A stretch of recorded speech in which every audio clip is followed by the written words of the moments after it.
রাতের অন্ধকারে চুরি করলে মেলে পুণ্য, আর পিঠে লোহার বড়শি গাঁথলেও ঝরে না এক ফোঁটা রক্ত। মহাদেবের এমন অলৌকিক লীলার কথা জানেন কি? মহাদেব আর তার ভক্তদের এই অদ্ভুত সুন্দর গল্প নিয়ে মন শুদ্ধির আরও একটা নতুন পর্বে আপনাদের সবাইকে স্বাগত। চলুন আজ হারিয়ে যাই চড়ক আর নীলপুজোর এক গায়ে কাঁটা দেওয়া অজানা কাহিনীতে। চৈত্র সংক্রান্তির ঠিক 4 দিন আগে শুরু হয় এক অদ্ভুত রূপান্তর। প্রথম দিনে গ্রামের অতি সাধারণ মানুষগুলো তাদের প্রাত্যহিক জীবনের মায়া ত্যাগ করে সন্ন্যাসী বা ভক্তা হয়ে ওঠেন। নদী বা পুকুরে স্নান সেরে চুল নখ কেটে তারা এক অবিশ্বাস্য কাজ করেন। নিজেদের জন্মগত গোত্র চিরতরে ভুলে গিয়ে 4 দিনের জন্য শিবগোত্র বা রুদ্রগোত্র গ্রহণ করেন। নতুন পৈতে বা উত্তরীয় পরে তারা হয়ে ওঠেন মহাদেবের একেবারে ঘরের লোক। আর নিয়ম মেনে শুরু হয় মাটিতে শোয়া এবং একবেলা নিরামিষ হবিষ্যান্ন খাওয়া। এরপর দ্বিতীয় দিনে শুরু হয় ভক্তির এক কঠিন পরীক্ষা। মহাদেবকে তুষ্ট করতে এই সন্ন্যাসীরা ধারালো বটি, খেজুর কাটা বা জ্বলন্ত কয়লার উপর ঝাঁপ দেন, যাকে বলে ঝাঁপ।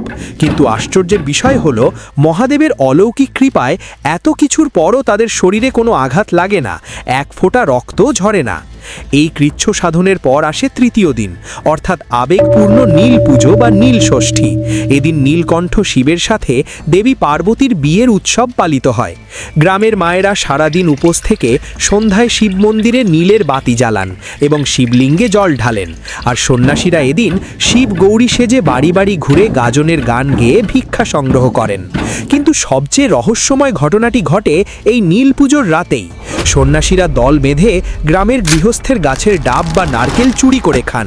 বাড়ির মালিকরা গাছের ডাল নড়ার শব্দকে সব বুঝতে পারলেও কেউ কাউকে বাধা দেন না, কারণ সবার অগাধ বিশ্বাস সন্ন্যাসীদের এই ফল খাওয়া মানে স্বয়ং মহাদেব তাদের গাছের ফল গ্রহণ করে আশীর্বাদ করে গেলেন। এরপর চতুর্থ দিন, অর্থাৎ চড়কের মূল দিনে, মাঠের মাঝখানে পোতা লম্বা চড়ক গাছে সন্ন্যাসীদের পিঠে লোহার বড়শি গেঁথে দড়ি দিয়ে শূন্যে ঘোরানো হয়, যাকে বলে 1.5 ঝাঁপ। শূন্যে ভাসতে ভাসতে তারা যেন একেবারে কৈলাসে মহাদেবের কাছাকাছি পৌঁছে যান। সব শেষে বিকেলে আসে ঘরে ফেরার পালা। সন্ন্যাসীরা আবার পুকুর ঘাটে গিয়ে জলে স্নান সেরে তাদের ধারণ করা পবিত্র পৈতে ভাসিয়ে দেন। এর মাধ্যমেই তারা মহাদেবের শিব গোত্র ত্যাগ করে আবার ফিরে যান নিজেদের পুরনো গোত্রে এবং চিরচেনা সাধারণ জীবনে।